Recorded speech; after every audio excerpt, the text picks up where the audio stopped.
So, are you excited? So, ito yung gusto magamit ng Lord. At itong panghuli ay, ang pamagat ng isi-share ko ay the rewards of connecting people to God. Sabihin mo sa iyong katabi, get ready for the reward. Kasi dito ang gusto ng gantimpala. O yung iba siyang gusto ng ganting palo. Ay, sa kanila na lang. Gusto masuwayin yung palo.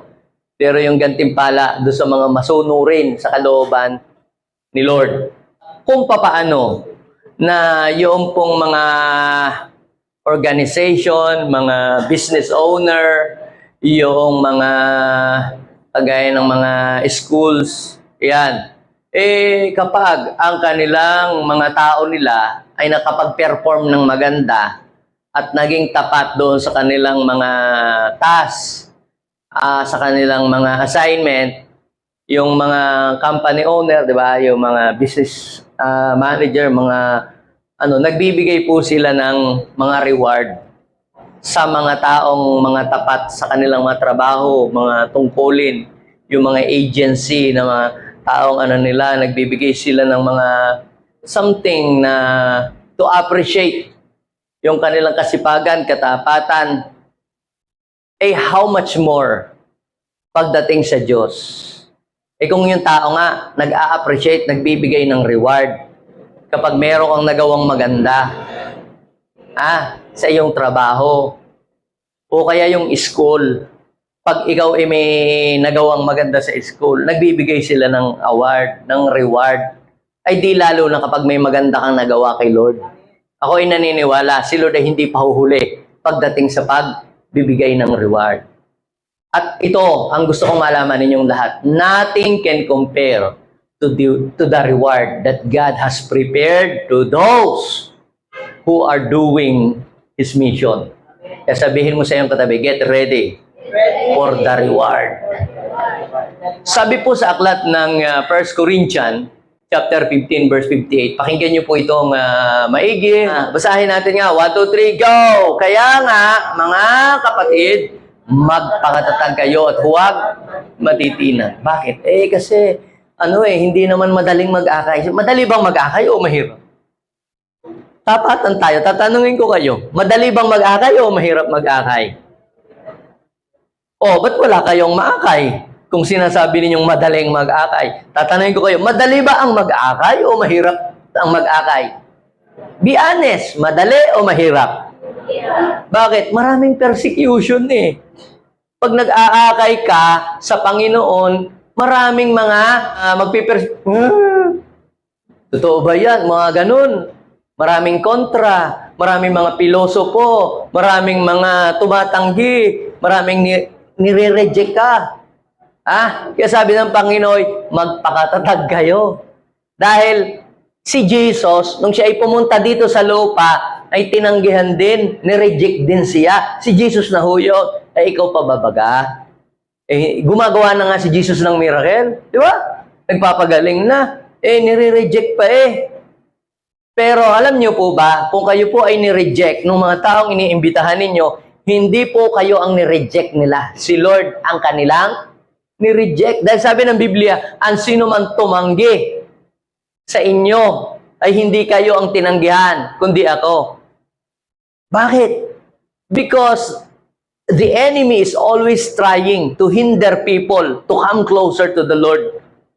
Akayin mo sa inuman yung mga tao, sa bingguhan, sa sugalan, kailan? Tara na.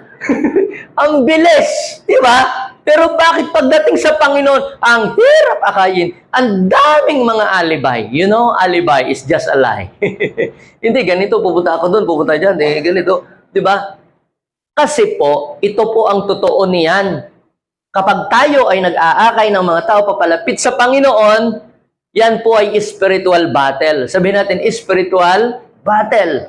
Yung mga taong nasa kadiliman, inaagaw natin sa kamay ng dyablo. At ang dyablo naman, hindi basta-basta papayag, napapakawalan niya yung isang taong masama na ibibigay na lamang basta sa Panginoon. Kaya siya gagawin din niya ang lahat ng mga pwede niyang sagabal. Mamaya excited lang sasama sa iyo. Yes, sasama na sa linggo. Excited ka, tapos biglang sumakit ang tiyan, hindi daw nakapunta. may pinuntahan, nagpakulot, nagpariban, kung saan-saan napunta. Ano yan? Bigla kang nalungkot. Ayaw ko na, nakaka-discourage. Sabi ng Biblia, kaya nga, magpakatatag kayo at huwag matitinag. Ibig sabihin, huwag susuko. Huwag mawawala ng pag-asa. Tatanungin ko po kayo, kung nawala ng pag-asa, yung taong nag-akay sa inyo, yung taong nag-iimbita sa inyo, nire-reject ninyo, tinataguan nyo pa nga eh. Minsan tinatanggi-tanggihan, pinupilosopo pa nga ninyo eh. Pero kung siya'y natinag, nang hina, nawala ng pag-asa, tinamad, sumuko, nakakilala ka kaya kay Lord? Napalapit kaya ikaw sa Panginoon? Nakilala mo kaya ang Lord sa iyong buhay? Ay baka hindi. Nandun ka pa rin sa kasalanan, nandun ka pa rin sa kadiliman. Pero dahil nagpakatatag yung taong nag-akay sa atin, ang naging bunga, ang ating buhay, ay napalapit tayo sa Diyos. Amen? Kaya salamat doon sa mga taong ginamit ng Lord. Kahit minsan ay ating tinatanggihan sila at tinataguan, pero sila'y hindi sumuko. Gayon naman din tayo. Huwag tayong mawala ng pag-asa. Kung may mga ini-invite tayo na sa ngayon ay hindi pa nagre-respond, pag-pray lang natin, wait for the right time. Pag nagtanim kayo ng mangga, hindi naman agad bukas ay sisibol yung mangga. Mayroong tamang panahon na lalabas yung seedlings niya at makikita mo na lang isang araw, tutubo na yon. Kaya kapag ikaw ay nag-share, ginawa ko naman yung lahat ng tinuro ni Pastor at tinuro sa amin linggo-linggo eh. Paulit-ulit na nga yun, sinabi sa Biblia, wala pa rin resulta. God is doing something even you see nothing. Mayroong yun, may nangyayari yun. Yung share ka ng share, akala mo walang nangyayari. Isang araw, pag nagka-problema yun, nakaw, ikaw ang hahanapin, unang-unang hahanapin. Si Pastora Ruby, meron siyang kasamahan dati, nagtatrabaho siya sa CSI eh. Share siya ng share, pinagtitimpla pa ng kape, bibigyan pa ng merienda eh. Hindi dalo-dalo sa church eh. Katagal nang nagtatrabaho siya noon doon. Hindi madala-dala sa church. Pinag-pray na, ililuhod na, iniiyak na sa Panginoon. Walang response. E di parang na siya, naglaylo na lang siya na pag-aakay. Isang araw, nagka-problema. Nagka-problema. Hindi alam ang gagawin sa buhay. Biglang siyang tinext at tinawagan na hingi ng tulong ipag-pray daw. Ayun. Yun ang naging simula, kaya napadalo sa church at tumanggap kay Lord. So, ano pong ibig kong sabihin? May tamang panahon para sa bawat tao. Kaya kung may sinirang ka, hindi agad nag-respond, huwag kang mawala ng pag-asa. May nangyayari. Sabihin mo sa iyong katabi, may nangyayari. May tamang oras. Huwag mo silang pilitin. God is doing something, even you see nothing. Ang importante, meron kang ginawa. Ikaw lang yung nagtatanim, ikaw lang yung nagdidilig, pero ang sabi ng Biblia, hindi mahalaga yung nagtanim o nagdilig, ang mahalaga ang Diyos na nagpapalago at nagpapatubo. Basta, you did your part. Nag-share ka, nag-invite ka, ginawa mo yung best, and the Lord will do the rest. Amen? So, sabi po dito, magpakatibay kayo mga kapatid, ha? Magpakatatag, at huwag daw pong mawala ng pag-asa. Ay? Magpakasipag kayo sa gawain para sa Panginoon. Sabihin natin, para sa Panginoon. Yun yung iba, sisipag hindi sa para sa Panginoon eh. Pag magtatawag sa inuman, ay kasipag. Ba't pag magtatawag sa Panginoon, ay parang laging tinatamad? Dapat, kung noong araw, masipag kang magtawag sa mga inuman, sa sugalan, hindi ko naman kayo ginajudge o kinokondem. Dapat, kung nagagawa mong masipag ka sa mga gayon, dapat ay maging mas masipag ka sa, sa gawain sa Panginoon. Naalala ko si, yung asawa ni Pastora Maris, si brother, Jude, Marisa, Pabia, si Duji. Pag hindi pa nakakal sa Panginoon niya, masipag magtawag sa inuman, pati nga ako inaalok. Ay, pastor, shit muna kayo. Ay, masipag yung magtawag. Ay, noong makakilala sa Panginoon, pag ako'y napunta doon, siya, parito kayo, tara si pastor, kayo makinig sa salitaan Diyos.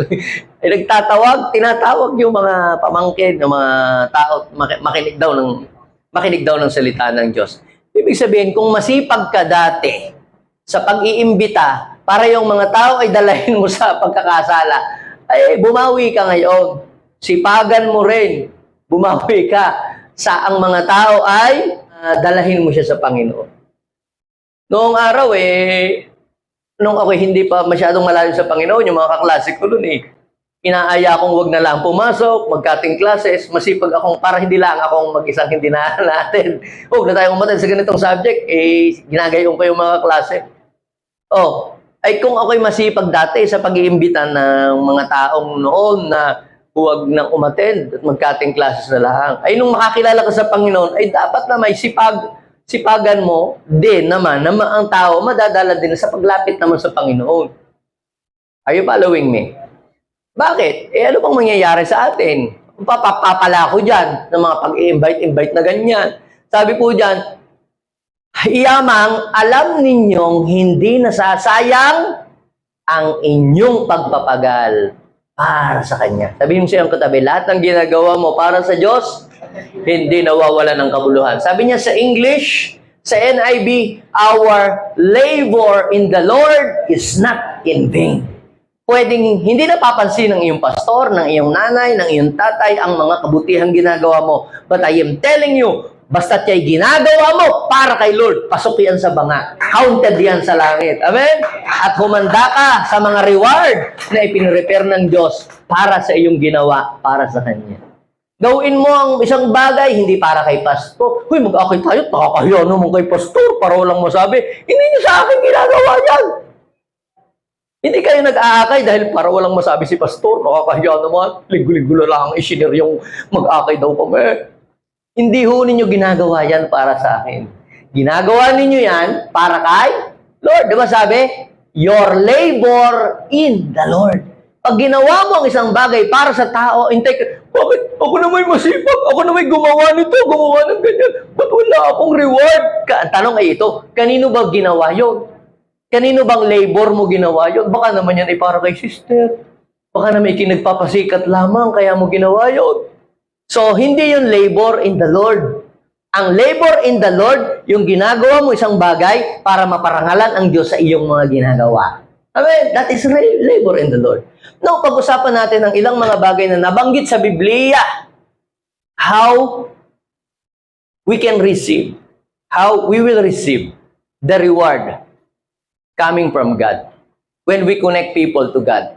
So, what rewards will we receive when we connect people to God?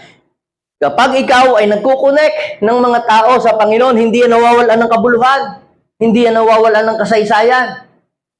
Mayroong ganti si Lord para sa iyo. So, let's talk about 5 important matters.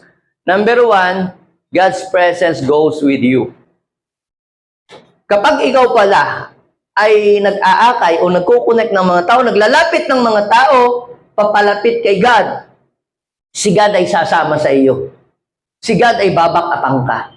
Bakit? Kasi yung ginagawa mo ay ginagawa mo para sa Kanya, para sa Kanyang kapurihan. Ang pangako po ng Biblia, sa aklat ng Matthew chapter 18 verse 20, siya po ay sasama sa atin. Di ba sabi, He will be with us. Kapag ang pangalan ng Panginoon ay ating itinataas, pinag-uusapan siya. So mapapansin natin that He will be with us when we gather for His name and when we study His Word. Yun yung unang bagay na makikita ninyo, mga kapatid. God goes with us. He will go with you. His presence will go with you.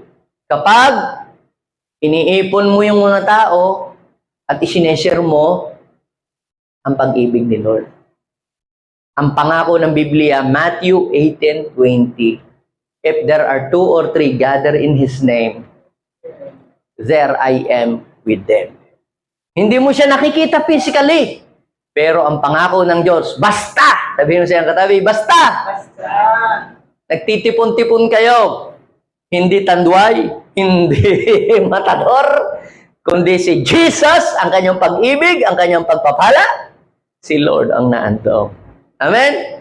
Eh, siyempre, pag Hinebra San Miguel, yung anghel ay natutumba at yung evil ay nagaya, siyang nakatindig.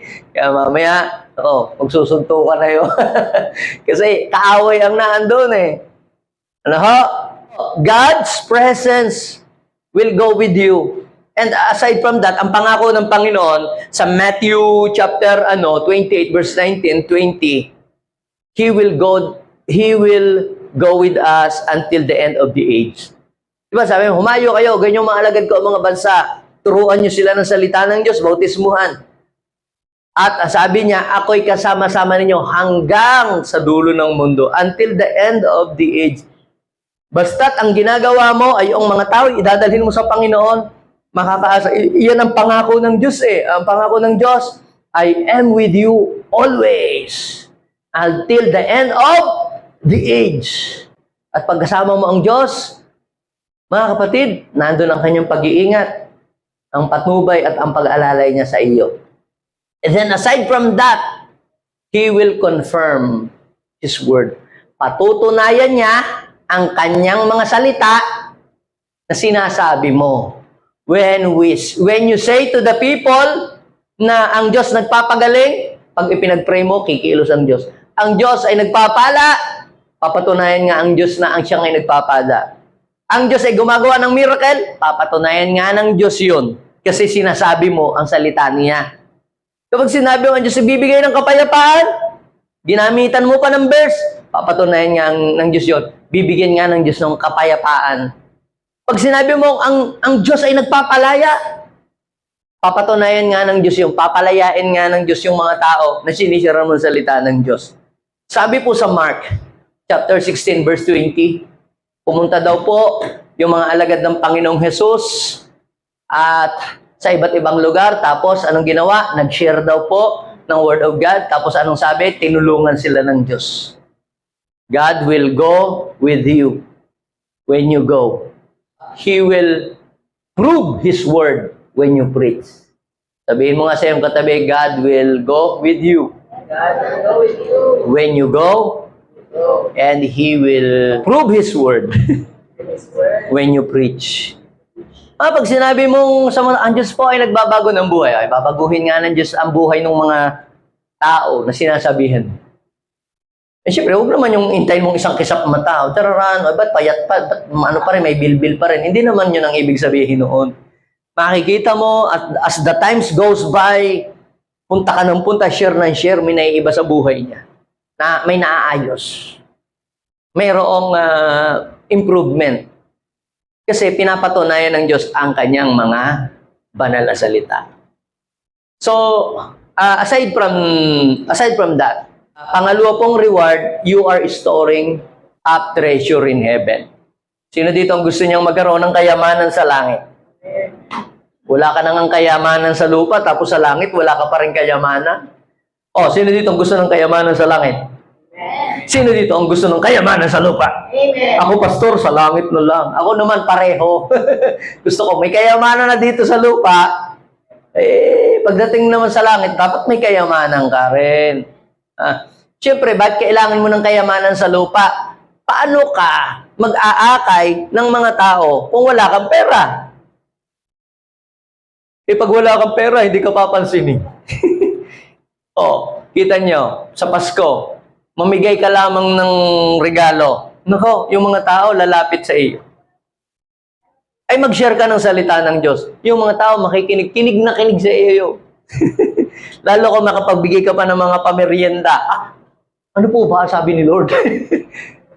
Pero kung wala ka kahit ni anuman, nako, hindi ka papansinin ng mga tao. Now, tayo ho ay gusto nating maging maunlad ang buhay natin dito sa lupa, hindi para maging mayabang, hindi para maging materialistic, na maging mukhang pera. Desire nating yumaman at umunlad para mas madami tayong mailapit kay Lord. Mas marami kang maiilapit sa Panginoon kapag ang iyong buhay dito sa lupa ay masagana. Imagine mo, sa halip na motor lang ang mabili mo, isa lang ang maiisakay mo. Kung mayroon kang van, mas marami, siguro 15 ang matadala mo sa Panginoon. Tama ba ako o mali? O kung mahirap ka, bisikleta lamang, may isakay mo ba yung 10 tao matadala mo sa Panginoon sa church? Baka hindi. Nag-aakay ka, tara, wala po kami pamasahe. Hindi po kami tama-tama, isasakay ko kayo sa sasakyan. Mahal po ang gasolina. Hindi.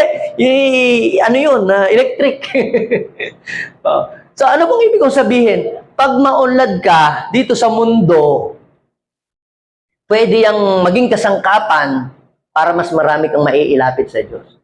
So, kung gusto mong yumaman, dapat ang layunin ng pagyaman mo dito sa lupa ay para mabigyan mo ng karangalan sa Diyos. Kung gusto mong yumaman, para lang kay magyabang, matamatahin mo yung mga inuutangan mo dating hindi ka pautangin, ay hindi matutuwa ang Diyos sa gayong pagyaman. Kasi hindi yun ang kalugod-lugod sa Diyos. Pero pag ang hangad mo ay maging maunlad ang buhay, dahil gusto mo siyang maparangalan at maluwalhati sa buhay mo, papatulan ng Diyos yung iyong desire na yun.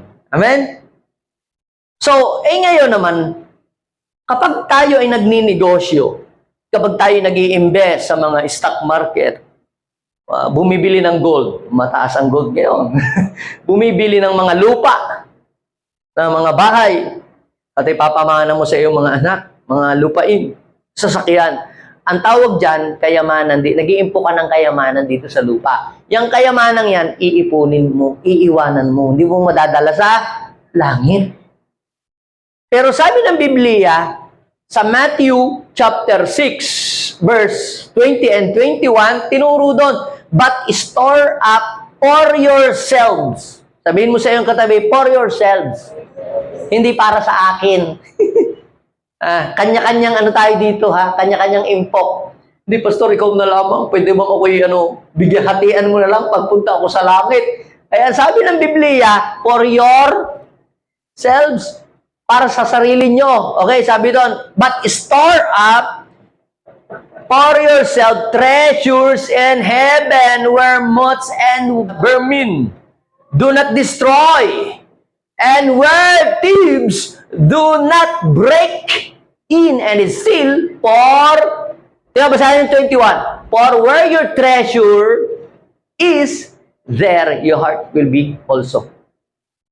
Ngayon, the question is this, Pastor, kung sabi ng Lord, ay ako'y mag-impok ng kayamanan sa langit, ano bang account ni Lord? May GCash account ba si Lord? Para magpapadala ako ng kahit pa konti-konti, para magkaroon naman ako ng kayamanan sa langit. Ano ba ang bank account ni Lord? Alam niyo po, mga kapatid, noong ikaw ay tumanggap kay Jesus as your Lord and personal Savior, ikaw ay nag-repent, at pinaghari mo siya sa iyong buhay, I am telling you, your name is recorded in heaven. Meron ka ng account sa langit. Pero yung account na yon, ano ba yung sa bangko yung nag-open ka lang ng account? Wala pang laman. Nung ikaw ay tumanggap kay Jesus, may account ka na sa langit. Pero yung account mo, wala pang laman. Tapos ikaw ngayong withdraw ng withdraw. Bakit naman ako'y hindi binibigyan ng Lord? Sige nga, subukan ninyo mag-withdraw sa bangko na wala kang inihulog. Yung librito lang, nag-open ka lang ng account. Alam niyo ba yung sa mga company, yung wala ka namang inihulog, di ba? Yung ano lang siya. Yung dun lang payroll, ganun, payroll. Hindi ka naman nagtrabaho. Tapos, ba't ako walang ma-withdraw? Hindi ka muna, may account ka, pero wala ka namang deposit. Ang daming mga Kristiyano, withdraw sa langit, wala namang deposit. How to have a deposit in heaven? A spiritual deposit kapag nagseserve ka sa Panginoon. Gumagawa ka for the kingdom of God. Yung mga tao, inilalapit mo sa Diyos. Ini-encourage mo sila. Hinihikayat mo sila na lumapit sa Panginoon. At ang Panginoon ay kanilang kilalanin sa buhay nila. Mas marami kang taong naiilapit sa Diyos, mas marami kang kayamanang idinideposit sa langit. Kaya sabihin mo nga doon sa inangkay mo, ikaw pala ang aking kayamanan. Nadadatnan sa langit. Ay, yung iPad ninyo, yung inyong sasakyan. Pag tayo nawala na sa mundo, hindi madadala sa langit yun. Ang tanging nyo lang madadala sa langit, yung mga taong sinira ninyo ng salita ng Diyos, tumanggap kay Jesus, na bago ang buhay dahil mo. Yun lang ang madadala mo sa langit. Bahay, lupa, dito sa lupa yun. Now, sabihin mo sa iyong katabi, let's store up Store up treasure in heaven. treasure. Paano gagawin yon? Serve the Lord by leading people back to Him. By bringing people into a right relationship with God. Yan ang paraan para makapag-impok ng kayamanan sa langit. Kung wala ka pang naakay, ay wala ka pang deposit. May naakay na ako dati. Nasaan? Tumalikod sa Panginoon. Ay, nakaw. Na-forfeit ang iyong deposit. Kaya pag ano ba tayo, na-dorma, ano yun sa bangko? Na-dormant. Ano yung dormant? Kasi, pagka hindi mo na inaano yung account mo, tawag doon, Naubos sa nauubos siya. Nauubos. Kasi yung hindi ka naghuhulog, parang hindi mo pinapakialman, hindi mo pinapansin. Yung mga akay mo, nagkawawala na. Oh, ay kayo maasa na meron kang mawi-withdraw. Wala, na dormant ang iyong account. Kaya dapat ay laging active ka. Sabihin mo sa iyong katabi, dapat active ka. Amen? Na ginagawa mo yung paglalapit ng mga tao sa Panginoon. And then, pangatlo. Ano po yung pangatlo? You will experience an open heaven. Napapansin niyo po ba na bakit ganun? May mga taong laging hirap sa buhay, trabaho ng trabaho, hirap sa buhay. Kayo dito, kayo doon, pero wala pa rin nangyayari. Parang ang hirap buhay lagi. Ang hirap kumita ng pera lagi. Walang-wala. Parang ang bigat-bigat ng buhay. Ganun. Baka naman sarado lang ang langit. Sabihin mo siya ang katabi, baka naman nakasarado lang ang langit. Kasi pag bukas ang langit, ang gaan ng blessing. Ibig sabihin, nagtatrabaho pa rin tayo, pero mapapansin natin na yung ang flow ng blessing ay, kumbaga, napakabilis. May mga kapatiran tayo na nakaka-experience po ng ganyan. Why? Dahil sila ay nag-aakay ng mga tao papalapit sa Panginoon, ang Diyos ay nagbubukas ng pintuan para magkaroon sila ng mga trabaho, negosyo. At hindi lang yun, nakapagbibigay din sila ng trabaho sa mga walang trabaho. At sila nagugulat na nangyayari sa kanilang buhay yun. Hindi nila ina-expect. Ang daming mga unexpected blessing na dumarating sa kanilang buhay. Why? Because they are active, regularly connecting people to God. Now, I am telling you na si Lord, kung ang tao nagbibigay ng reward, hindi pahuhuli ang Diyos sa pagbibigay ng reward sa mga taong nagpapagal para sa kanyang kaharian. At mas malupit ang Diyos magbigay ng reward kaysa sa tao. Si Pastor Cleo, gift check lang na karampot ang kayang ibigay, ay nothing can compare to the reward that the Lord will give to you kapag ikaw ay nag-labor para sa Kanya. Yun ang sabi ng salita ng Diyos. Kaya sabihin mo sa iyong katabi, get ready for your reward. At ang matindi nito, mabubuksan ang langit para sa iyo. Minsan, si John the Baptist ay nag-share ng Word of God sa kanyang mga kasama. Pinakilala si Jesus at dalawa doon nakakilala sa Panginoon. Ang isa ay si Andrew, pangalawa si Philip. Si Philip ay matapos niyang makilala si Jesus, hinanap niya agad ang kanyang best friend, si Nathaniel. Noong una, si Nathaniel ayaw maniwala. Ano naman niya? Meron akong rene yung akin. Huwag mo na nga akong hikayatin pa diyan. Pero hindi nakipag-debate si Philip. Ang sabi na, just come and see. Tingnan mo lang. Alam nyo, hindi natin hinihikayat ang mga tao na sumapi sa panibagong relihiyon. We are connecting people to God, not inviting people to have another religion. Alam nyo mga kapatid, ano mang religion meron ang tao, without connection to God, useless ang religion. Dahil nagiging makabuluhan lamang ang buhay kapag ang isang tao nakakonect sa Diyos. Sabi, dito ko, nakasapi ako, member nitong ganitong relihiyon. Membero ka nga niyan. Kumusta naman ang iyong connection sa Panginoon? How's your relationship to God? Ang layo ng puso mo sa Diyos. Ang kailangan natin ay connection sa Diyos. Ang kailangan natin ay relationship to Him. Ay di sabi ni Philip, sige tara, tingnan mo lang. Just come and see. Pag kayo po ay mag-i-invite, huwag kayo makipag-debate.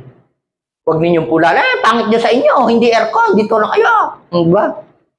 Diyan, ang daming bawal, dito. Huwag ganon. Wala kayong ibang sasabihin, kundi kabutihan ng Diyos. Sa pag-i-invite, just come and see. Subukan mo lang. Try mo lang. Maten ka minsan. Pero ang faith mo, pag umattend siya, hihipuin na siya ni Lord. Kakatagpuin siya. Just come and see. Alam niyo nung pumunta si Nathaniel kay Jesus, si Nathaniel, hinulaan ni Jesus ang buhay. Kung ano klaseng tao siya. At namangha si Nathaniel sa sinabi ni Jesus. Naniwala si Nathaniel kay Jesus. Sumampalataya kay Jesus. At anong sabi ni Jesus sa John chapter 1, verse 50 and 51, sinabi ni Jesus, sumasampalataya ka ba dahil sinabi ko na nakita kita? Sa ilalim ng puno ng igos? Sabi, higit pa sa riyan ang masasaksihan mo. Ibig sabihin, kapag ang isang tao pala, nilapit mo sa Diyos, masasaksihan niya sa kanyang buhay ang mga dakilang bagay na hindi pa niya dati nasasaksihan. Mararanasan niya ang mga bagay na hindi pa niya dati nararanasan. At ito ang malupit. Sabi ng verse 51. At sinabi niya sa kanya, tingnan, pansin itong verse na to. At sinabi niya sa kanya, kanino sinabi? Doon sa inakay. Tapos tingnan niyo sunod the word, pakatandaan mo, makikita ninyong, kita nyo, mo, tapos mamaya, biglang ninyong. Ibig sabihin, hindi lang para doon sa inakay mo. Kasama tayong lahat na nag-akay. Hindi lang yung inakay. Both nag-akay at inakay, I am telling you, bukas ang langit sa mga nag-aakay at sa mga inaakay. Amen? O sino ditong inakay kay Lord? Mabubuksan na ang langit sa inyo. Sino naman dito nag-aakay kay Lord? Congratulations! Mas lalong bukas na bukas ang langit para sa iyo. Sabi, makikita ninyong bukas ang langit. Ninyong bukas ang langit. Kasama doon yung nag-akay. Hindi lang makikita mo, hindi lang mo eh. Ninyong dalawa. Parehas kayo. You will enjoy. You will experience an open heaven. At ang langit bukas, akyat baba daw ang anghel para pumunta kay Jesus. Ibig sabihin, kung nasaan si Jesus, dapat nandoon ka. Bakit? Dahil ang angel doon i-deliver ang kanyang mga blessing. Amen? Pag wala ka sa Panginoon, disconnected ka, hindi mo matatanggap. Pag nag-deliver sa inyo ang Lazada, tapos wala kayo, hindi nyo matatanggap. Back to the sender. Kasi walang tatanggap. So, kapag bukas ang langit, you will experience God's favor. Sabihin natin, God's favor. God's protection. God's provision. Mararamdaman mo yan sa iyong buhay. May pagsubok, may problema, pero ang gaan ng buhay. Pero, pag disconnected ka sa Panginoon, may pagsubok na, may problema, pero ang bigat ng buhay. Sinong gusto yon? May pagsubok, may problema, pero ang gaan ng buhay. Normal na may pagsubok sa lahat ng tao hanggat nandito sa lupa. Pero ang hirap nito, may problema ka na nga, may pagsubok ka na nga, ang bigat pa ng buhay mo. Ano ka? Pero pag may pagsubok ka, may problema, at kasama mo si Lord, ang gaan ng buhay. Bakit? Mayroong bumubuhat ng inyong mga pasanin. Palapakan nga natin si Lord. May tumutulong sa atin para buhatin yung mga pasanin natin. Yun ay ang Diyos. Then, aside from that, ang pang-apat na reward, you will shine like the star forever. Basahin nyo nga po, ang sinabi po ng Biblia, sa aklat ng Daniel, chapter 12, verse 3, those who are wise, yung palang mga nag-aakay sa mga tao, papalapit kay Lord, tinawag sila ng Bible na matalino. Proverbs 11:30, he who wins souls is wise. He who wins soul is wise. Yung daw mga taong nagwi-win ng kaluluwa, papalapit sa Panginoon, matalino yun. Sabi po sa Daniel chapter 12 verse 3, those who are wise will shine like brightness of heaven. Grabe, yung mga nag-akay pala, kayo ay magliliwanag na parang mga bituin sa langit. Hindi kayo mga bituin na mga walang ningning. Kundi kayo mga bituin nagniningning. Hindi for 1 month, hindi for 2 months, for 1 year. Sabi, forever and ever. Talapakan natin si Lord. Yung mga magagaling na artistang mga Pilipino, maraming mga magagaling na artistang Pilipino nakatanggap sila ng mga Star Award. Kagaya halimbawa ni Ate Guy. Sino gayon? Si Nora Honor. Siya po ay, ang tawag sa kanya, nakatanggap siya ng Superstar Award. Si Vilma Santos naman, nakatanggap siya ng Star for All Season. Si Sharon Cuneta, Mega Star. yan ang paborito ng mga taga-J1. Okay? So, Maricel Soriano, Diamond Star. Kalimitan, yan hong mga Stars Award na yan, awardee. Sikat sila noon. Kaya lang itong mga panahong ito, hindi na sila masyado pinapansin, mga vlogger na sila, mga wamos ng sikat. Hindi na sikat sila. Wala na yung ano nila, wala na yung shining nila.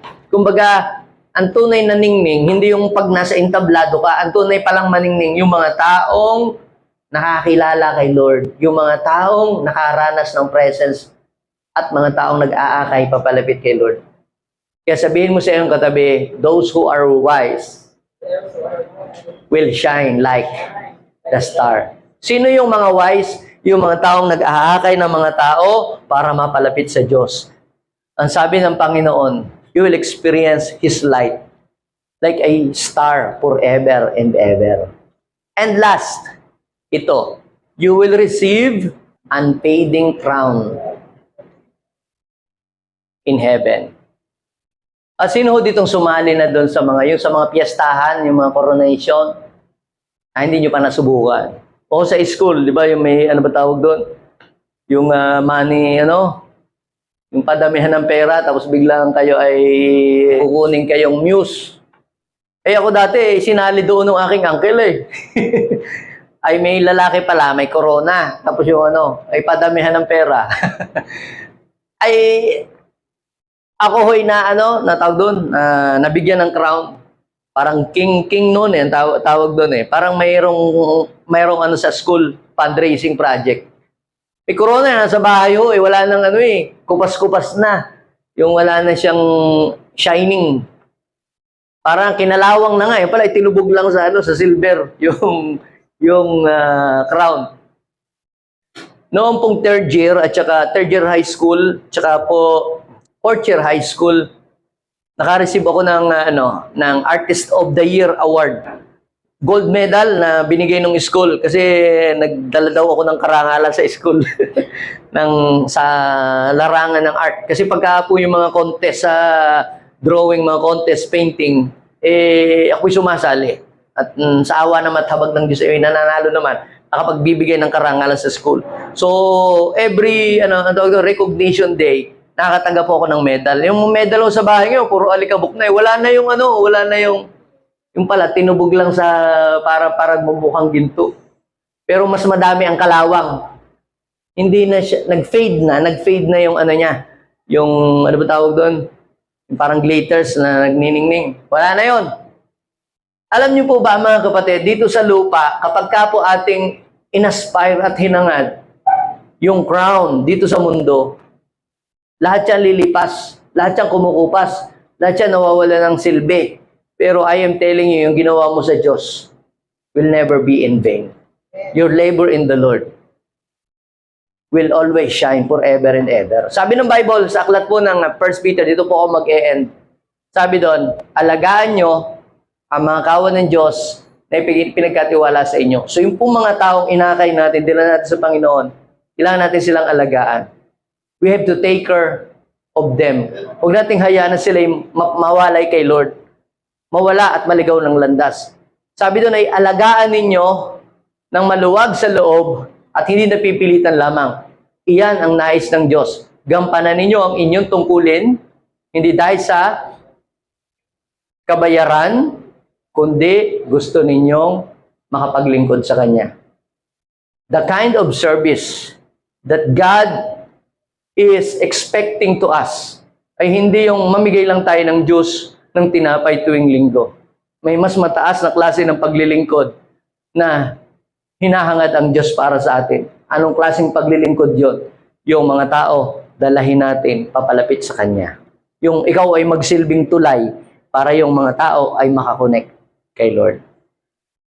Kaya sabihin mo sa kaliwat kanan, let's connect people to God.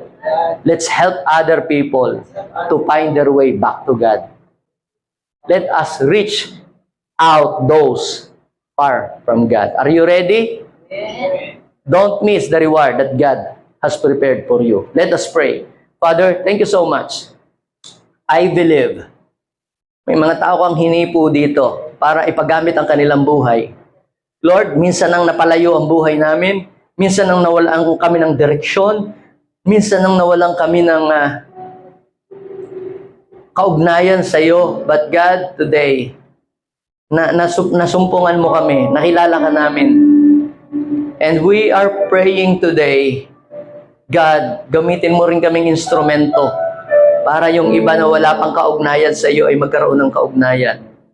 Help us to connect other people to find their way back into your presence, O Lord. Panginoon, sa oras na ito, gamitin mo po ang aming buhay. Gamitin niyo po ang aming mga talento, ang aming lakas, para kami, Panginoon, ay maging blessing doon sa mga taong wala pang kaugnayan sa iyo. Touch these people, O God. Touch these people. Holy Spirit, touch each every one of us. Fill our heart with compassion, with love. At hayaan mo po na sa oras na ito, yung heart ni Jesus ay maramdaman po namin kung papaanong ang puso mo, Panginoon, ay nalulungkot kapag ang tao ay nawawalay sa iyo. Ilagay mo din sa aming puso, Panginoon, ang puso ng aming Panginoong Jesus, na kami, Panginoon Lord, ay magkakaroon ng habag upang yung iba naman ay matulungan naming magkaroon ng tamang relasyon sa inyo. Use us, Lord. Use us. Pwede ba tayo manalangin? Lagyan natin ating kamay sa ating puso. Sabihin natin, Panginoong Jesus, maraming salamat po. Ikaw ay bumaba dito sa lupa para ako na dating walang kaugnayan sa Diyos ay magkaroon ng kaugnayan sa Ama. Panginoon, lumalapit ako sa inyo. Nagpapakumbaba, humihingi ng tawad. Patawarin mo po ako sa aking mga pagkakasala, sa aking mga maling naisip, mga maling na salita at nagawa. Linisin mo ang aking buhay. Panginoong Jesus, inaanyayahan kita sa puso ko bilang aking Diyos at sariling tagapagligtas. Baguhin mo po ang aking buhay. Maraming salamat. In Jesus' name, Amen. Ako na lang magpe-pray para sa inyo. Father, I pray, thank you so much, Lord, for these precious people that you have brought in this place. I believe you have a special purpose and plan for them. Plan to prosper them and not to harm them. Plan to give them a hope in the future.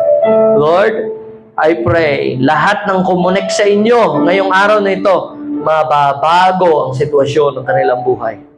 Mabubuksan ang langit para sa kanila. And they will experience God's favor, protection, and provision. Lahat ng reward na napag-usapan namin ngayon, araw na ito ay mararanasan ng inyong mga anak. This is our prayer in Jesus' name. Amen and amen. Palapakan natin si Lord.